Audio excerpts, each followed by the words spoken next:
I want to present to you Greg Hill. He decided that he would ascend. He would ascend on skis 2 million vertical feet in 365 days.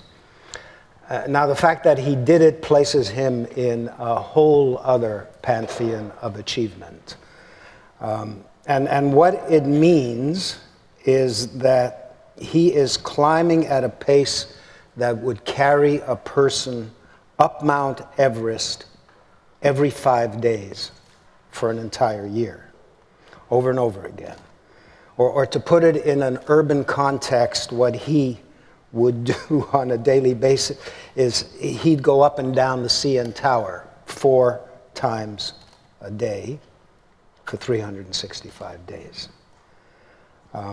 No one's ever come close to doing anything like that. And you might ask yourself, why would he want to? I asked myself that, and that's why we invited him to come out here and tell us why he would do such a crazy thing. Greg. Good morning. Yeah.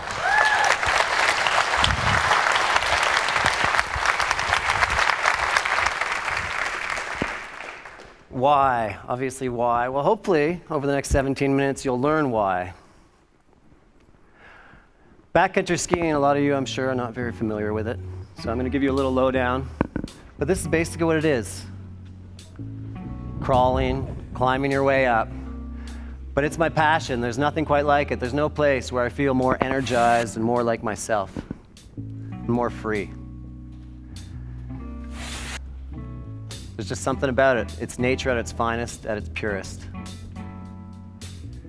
And it's really fun, let me tell you. It's really fun. Like, look at this. Does that look fun?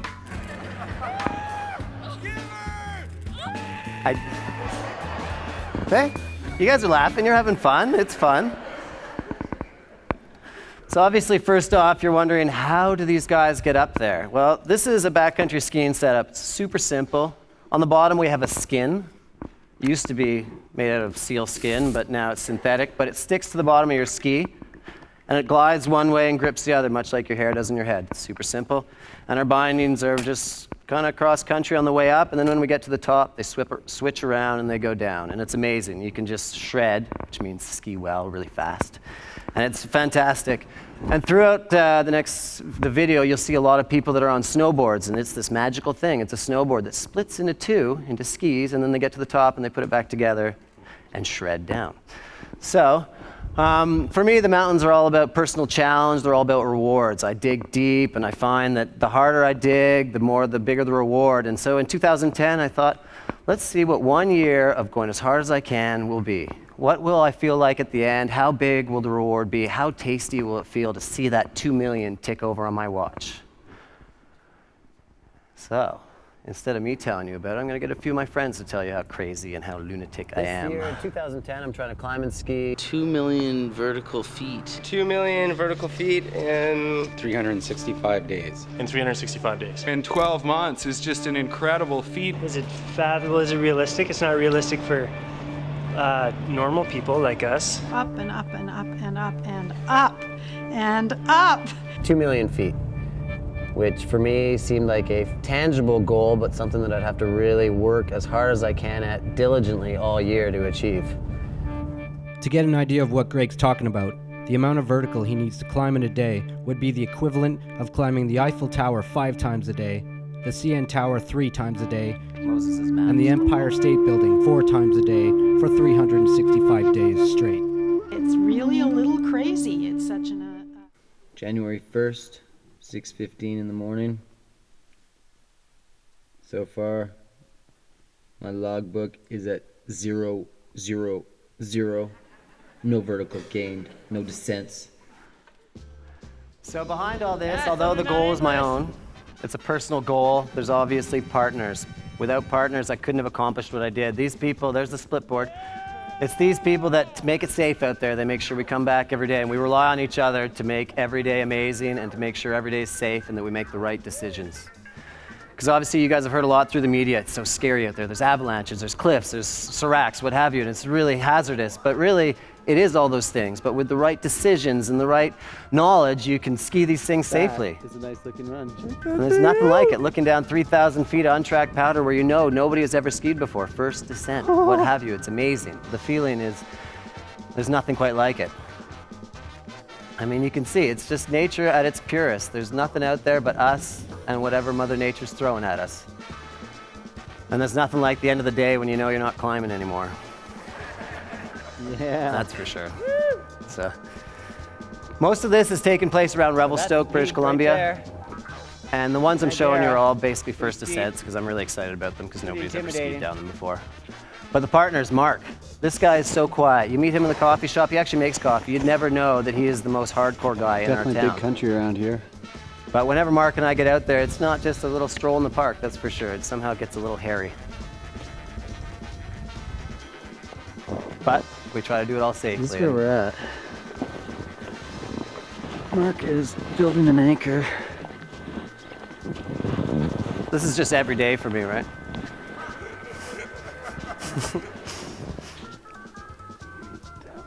There's Mark. You can see the run. Kind of realizing why this probably hasn't been skied before. I'm not sure whose idea this was. But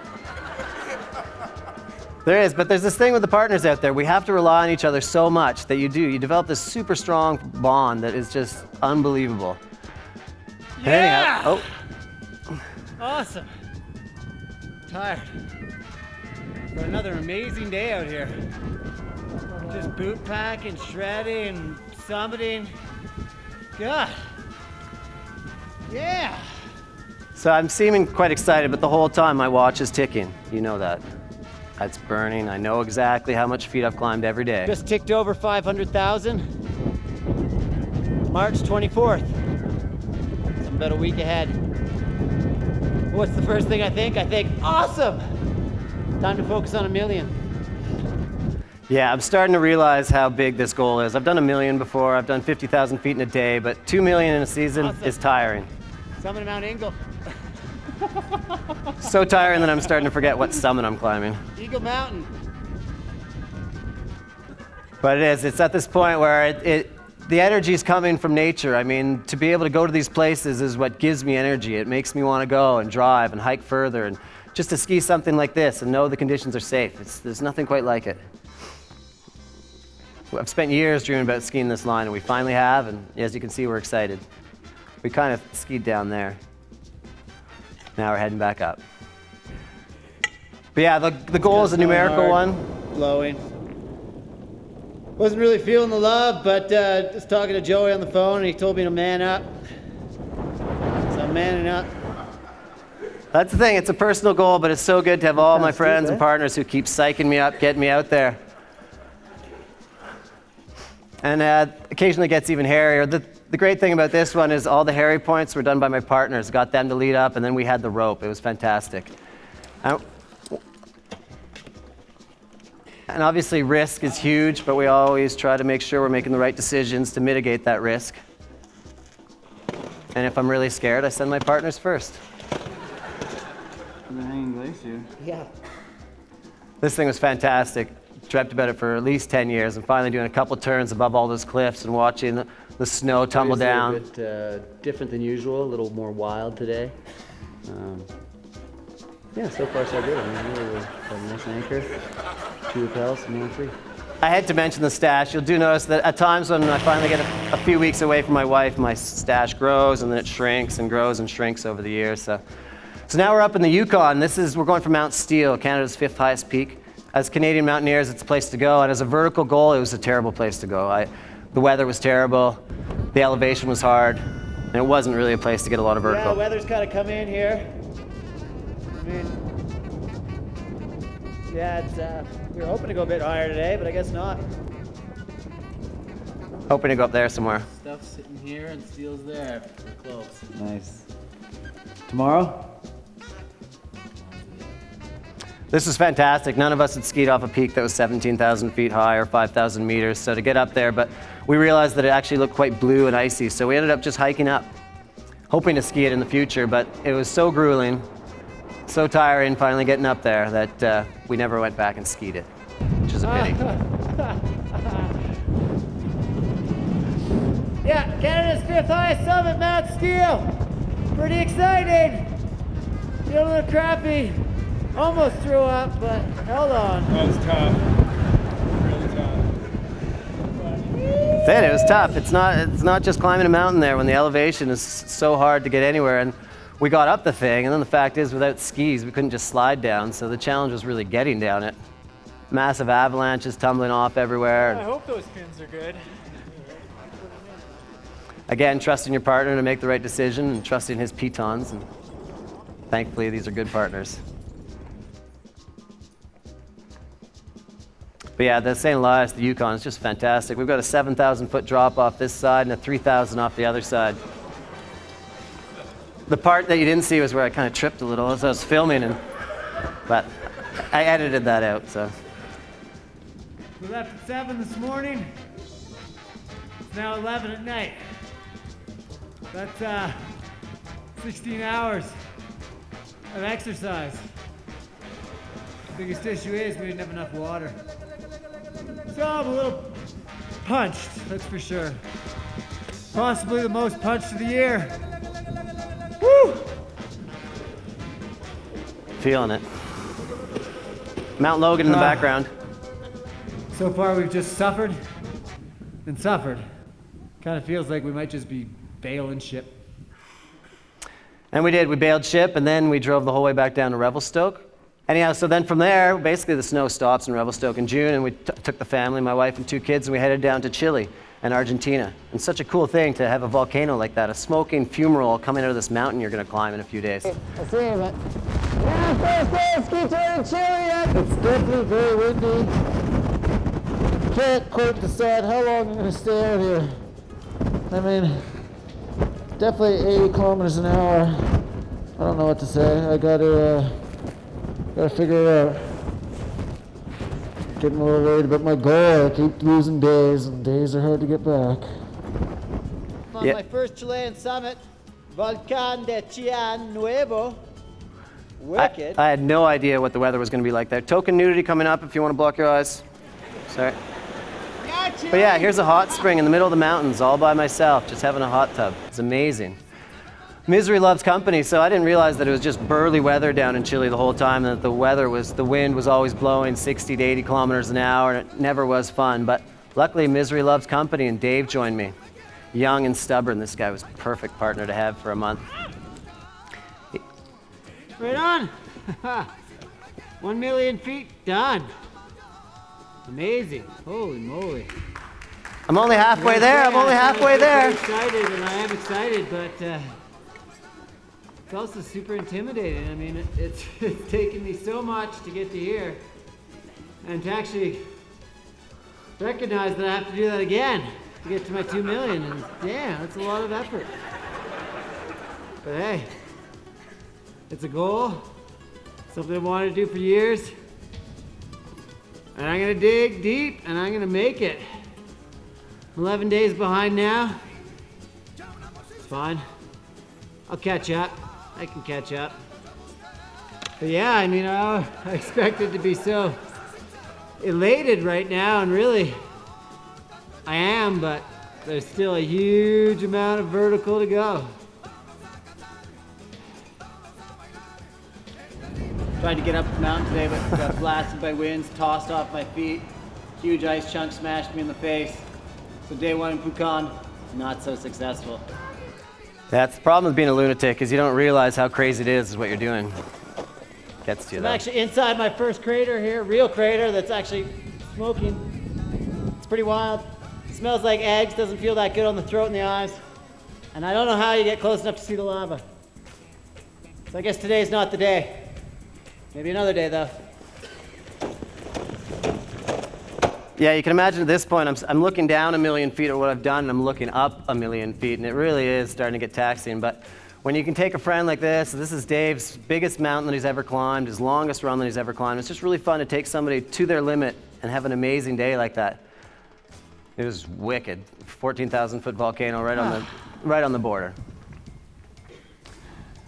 Argentina, Summit Chile. of Lanin volcano, Chile, Lanin. Argentinian border. Yes, yeah, that's awesome. Yeah. So far what you've seen is a lot of skiing, a lot of skiing, a lot of skiing. And obviously there's a whole other aspect of my life, balance. There's family. You know, keeping my wife happy. Hanging out with the kids, doing what fun little random things that you do with kids. You know, it's fantastic. There is. Every day I'd work hard to make sure I came home and had time to hang out with these guys. And then people ask me, what was the scariest moment during the year? I lost my wedding ring. It's okay, I found it. But a few weeks later, the family was about to leave, and we were, everywhere we went hiking, you'd see these dead horses. So I talked to Aiden, and I said, you understand Daddy's staying here for another 3 weeks? And he said, yeah, Dad, you're staying here for another 3 weeks, and then you're going to die. It's like, you know, no, definitely not my goal. Anyhow, it's 3 weeks later to the day we're skiing this first descent, and I had absolutely no confidence because all I could hear was, and then you're going to die, Daddy. And obviously, being an extremist, I understand that that is one of the realities of it, but I do everything I can to avoid it. But hearing my little son saying that was very challenging, that's for sure.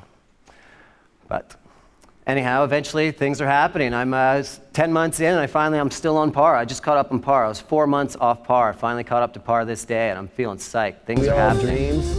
And quite often, a lot of people may say negative things against your dreams or what have you, but if it's a dream, go for it. I mean, you've got to attempt something you've got to at least try to attempt something to make it happen. And you know, in the end, trying is the important part. If you achieve it, that's even better. But attempting your dreams it's a scary thing, but it's something that we should all do. This is so great. My friend Frank made this movie for me, so I'm starting to get down. I got a month to go, and I get this exciting little video. Go, Greg, we're behind you. Woo! You're an inspiration, brother. With a little bit of psych up. And we know you're gonna do it, because what else are you gonna do? Yeah, there's no doubt in my mind, Greg. You're gonna freaking... It's true, at that point I had no it, choice. So go, Greg, go. Either way, you're screwed if you don't do this. I know that you can do it. Allez, jeune dame, tu vas le faire. Send it, Greg. Send it. Oh, she does love me. So 1 month ago, I have to average 8,000 feet a day every day for the whole month. So I'm just going, I'm maximizing every day. It's night, you know, it's 5 o'clock, headlamps on, one extra run. Thankfully, the partners are still keen. They're willing to push themselves with me. So it's 1 month of just going and going. And luckily, the powder is amazing, and every turn is just, not every turn's like that, but most of them are like that, just phenomenal. So it's great. And look, I'm still kind of smiling because I realize this is almost over. You know, God, 360 days in, I'm almost there. Fantastic turns. And then finally, December 30th, 1 extra day to go, and the turns are good. I got lots of people out there. So are you there? Yeah, there she is.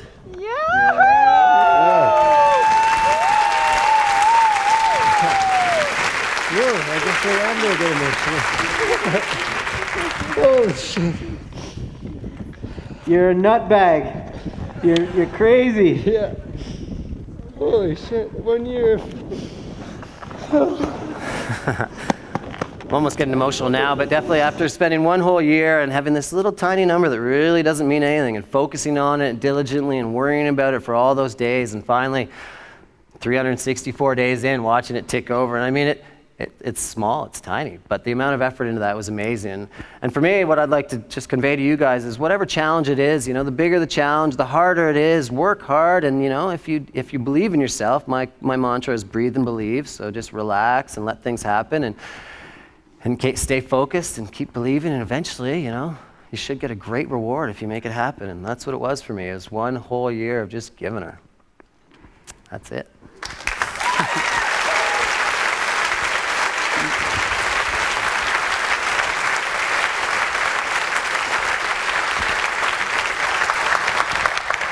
I don't know about you, but just thinking about that makes me want to reach for a medium fat.